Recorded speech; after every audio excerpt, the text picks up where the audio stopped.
I think when we spoke last, Biden was in the process of floating sort of like a not full relief plan.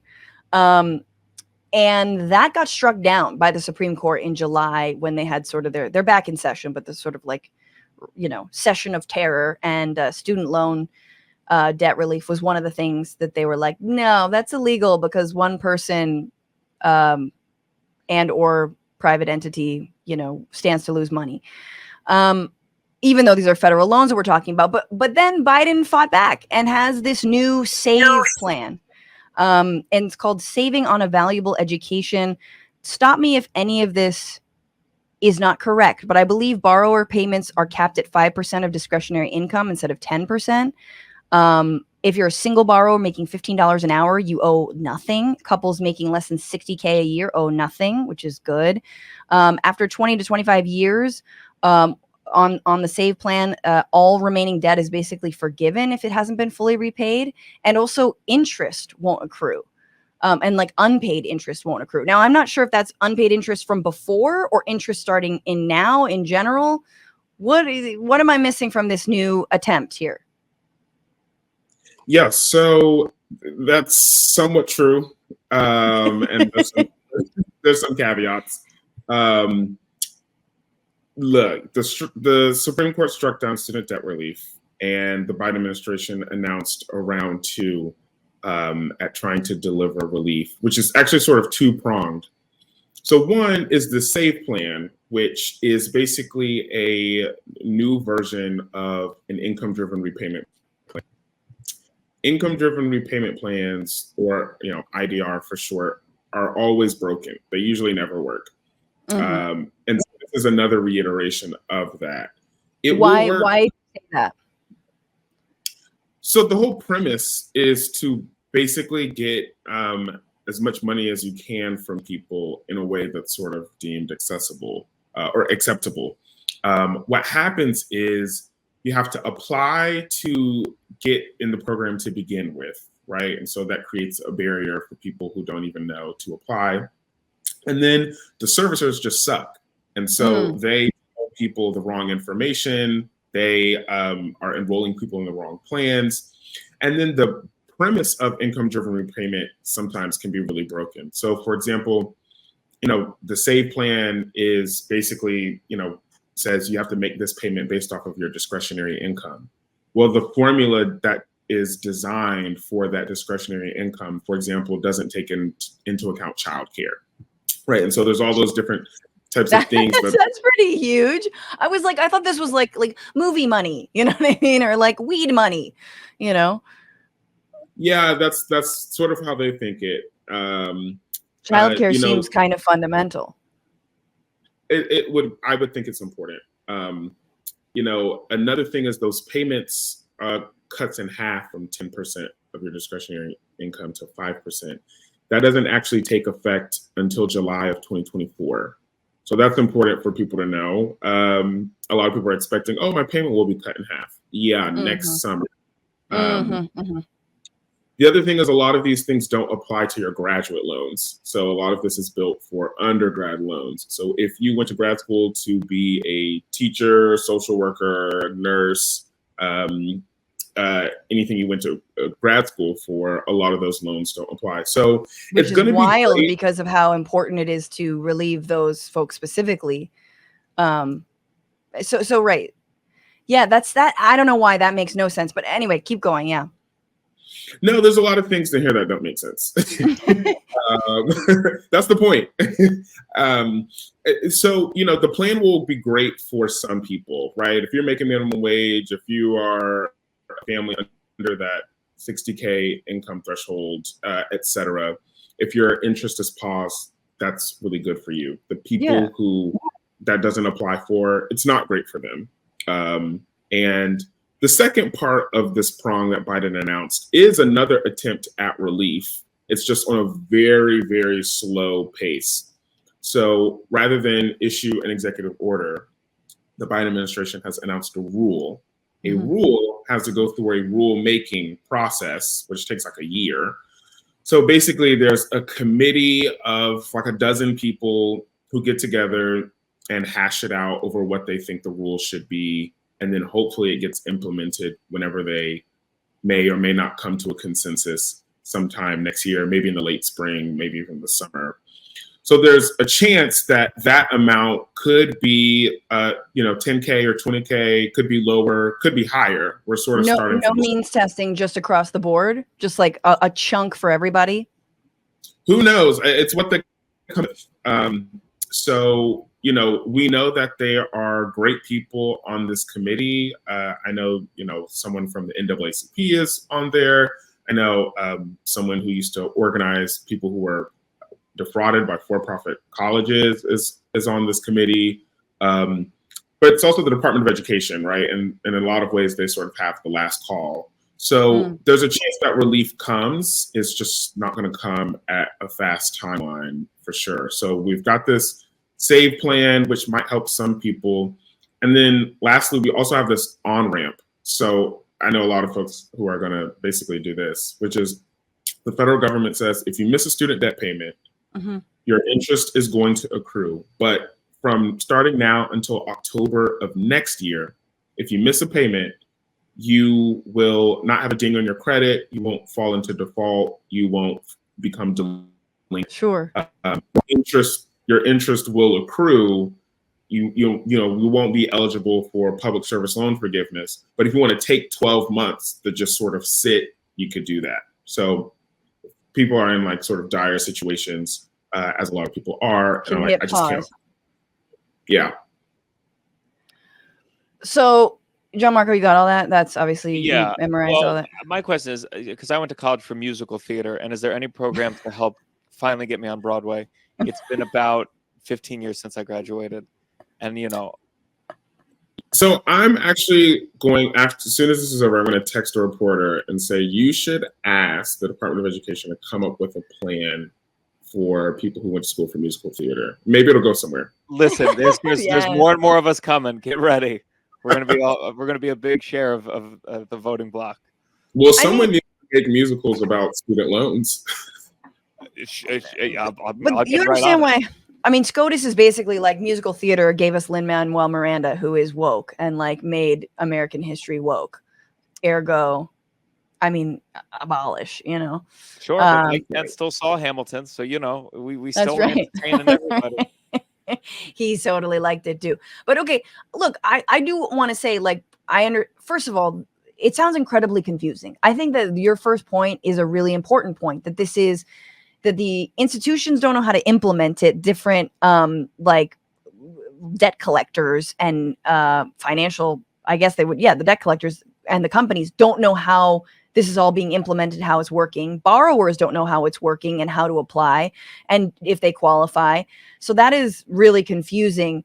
But I also know people who just have outright had everything forgiven, and this is anecdotal, but there have been a lot of people who are just like, because it was like over 10 years or over 20 to 25 years, like it was just gone, which I think is huge. I wish it was more. I did just want to mention, and Braxton, it's important we're talking about this because October is when repayments are restarting finally for the first time not finally, but again, after the pandemic. And, you're working with a debt collective, like what is your basic pitch in terms of like what this does to people, like what this does to the economy, to, communities, to families, to Americans just generally when they have to pay, we're back on.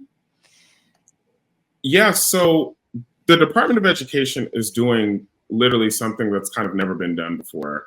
A 3-year pause on 45 million people's accounts, which each person has who knows how many amounts of previous payments and switches from one servicer to another. And they're restarting that. I mean, that portfolio has never been done in the private or the public sector. We're just going to start back up. They're just starting, right? Yeah. And so it is a catastrophe right now. We've heard from so many borrowers who have said, I applied for the SAVE plan. It said I was going to pay $60 a month, and I just got a bill for $1,000. And a lot of this is because servicers are just broken. They lie, they miss paperwork, they mishandle paperwork. It's just an incredibly broken student loan system. How many different servicers are there in managing federal student debt? Oh man, at least half a dozen. Shit, yeah. The services are basically these middlemen. Basically the federal government doesn't actually collect our student loans. They pay these private companies which have profit incentives to collect on the student loans. Right. And they do a really bad job. And some of them have been sued. Some of them have quit. It's clearly not a fun job. Yeah. People can't get a hold of these services. People have been on hold for like 16 hours. They call the next day. It's just absurd. The reality is people are going to have to make really dire consequences. Do I pay my rent or do I pay my student loans? Do I pay childcare? Do I cut back on groceries? Can I afford my medication? Do I save for retirement? One really common thing we've heard is people who say, now that payments are resuming and I'm not getting my student debt relief, I'm not going to be able to get the dental care that I've been trying to get for the past few years. So, there's a lot of harmful consequences, not to mention just like the stripping of your dignity of just having no money left in the bank at the end of the month and redoing that over and over again. Yeah, I mean, it's also... Oh, sorry, I didn't mean. I just was just gonna say, like, it's also just the infusion into the economy, in my opinion, when you don't have this, weight hanging over people's necks, around people's necks, is like, it's massive. Folks aren't just sitting on their money. They are investing, they are spending, they are, able to work towards a down payment, as if, but like, bringing back some Clueless lines here. But, it's not like it just like goes away. It's actually a massive infusion, and it does, and honestly kind of lift all boats because there's a 43 million boats to lift. Right. And so, but Debt Collective has rolled out a new tool actually online to help people. It's called the Student Debt Release Tool. It's both an advocacy tool and like tell me about it. What does it do? Yeah. So imagine you have student loans, which I'm sure someone can imagine. And you want them canceled. There's no one you can email or call to just ask for it to be canceled. Maybe you find yourself in a particular situation. We've heard from people who are like, a parent took out loans in my name. They had a gambling problem, right? I'm 90 years old. I can't pay these. There's no way to ask for student debt relief. You just have to sort of enroll in a program, talk to your servicer, see if something works out, which is why we've had this crisis. So the Debt Collective has created a student debt release tool, which basically allows for a borrower to put in some information about their loans, answer some questions, and it spits out this sort of legal memo on your behalf that gets directly sent to the Department of Education, invoking the Higher Education Act, which is the legal authority that the Biden administration can use to cancel student debt. And you request relief. And we announced that about a month ago. So far, over 20,000 people have, filled out an application directly to the Department of Education. 25,000 people? Yeah. That's great. It's wonderful. So, if you go to studentdebtreleasetool.org, you can see the application for yourself and fill it out. It's free. It takes maybe 10 minutes. So the sort of history here is important. Like, basically what happened is in 2015, a bunch of people were like defrauded by these predatory, for-profit, ridiculous colleges. And there was an authority on the books that said, if you were scammed, you're eligible to get relief. Well, there was no way to get that relief. Like, an application didn't exist. There was no one you could call. And so the Debt Collective created a form that basically said, if you were scammed, fill this out, include your evidence. And we sent these to the Department of Education. The long story short is the Department of Education copied that form, put it on their website, and now anyone can apply. It's called borrower defense, and they've canceled billions of dollars with that form. You guys made that happen. I mean, that's incredible. Like, because it's like it's like a victory by 1,000 cuts, or not cuts, 1,000 band-aids, which is not, I know, what ultimately Debt Collective is arguing for, but it's like that was so pivotal. Like if you were defrauded by one of these for-profit institute colleges, you know, you could have your debt canceled, and that was sort of folks putting at the front of the line, and not really means tested, if I'm understanding correctly. That's huge. So you guys are now just expanding that. Exactly. We're taking that very successful history, which tens of billions of dollars have been canceled from that, and saying, okay, well, we're just going to do this for everyone with a new legal authority that we know is legit. The Biden administration is using on their own to say, well, anyone should apply for relief. And there's a chance it works. I mean, the worst they can say is no. But the sort of, you know, history is our creation of that form expanded the possibility for the federal government. And we think this, you know, student debt release tool is going to do the same. I mean, we laugh because it's like they should really be the ones doing this, but also the IRS hasn't been fully funded for like decades. So, you know, it's not that crazy. And we should also mention, and we should every time we talk about student debt, is that you can't file for bankruptcy like any other fucking person who has a business. And for the right in this country that's so obsessed with business, the rights of corporations and businesses as people, if you are yourself a business who went to college or got a degree, you should be able to fucking declare bankruptcy because of your student loans.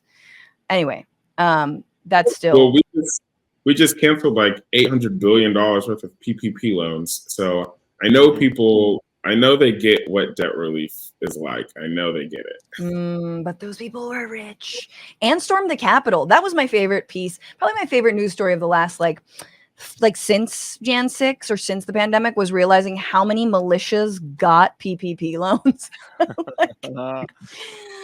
Just brilliant. Like, well, we're not able to buy all of the hoods that we want. You know, our firing ranges, the little, they've been inoperable for a while.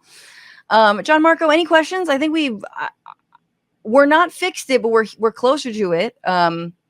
Yeah, that's my worry, is about making a musical about this. It really doesn't have an ending. It's kind of like a 10-act piece, and it's a bummer. There's a lot of low points in the musical. A lot of parts where I don't know if anyone should be singing at all. Just like, that makes really good opportunity for some minor notes, maybe. Sure. Ooh, yeah. I just want to clarify: has Biden utilized the Higher Education Act yet, or did he initially try to do that, and that's what SCOTUS struck down? No, the first time he tried the HEROES Act, which is, you know, came in the wake of 9/11. It's an emergency authority. Right. The second at relief is with the Higher Education Act, which is the same authority that our tool uses, is the same one that the Biden administration uses. Got it. Right. And so, and obviously what they could do is just completely eliminate the debt altogether. They can do that again with a new authority. And we've been saying, just cancel the debt and actually zero people's accounts out. There's a reason to believe, you know, that if they were to just cancel the debt and people's accounts were to change, that even if there was a court challenge, that the Supreme Court or some other court can't actually order the debt to be reinstated. So it would sort of be like a too little, too late kind of situation. Right.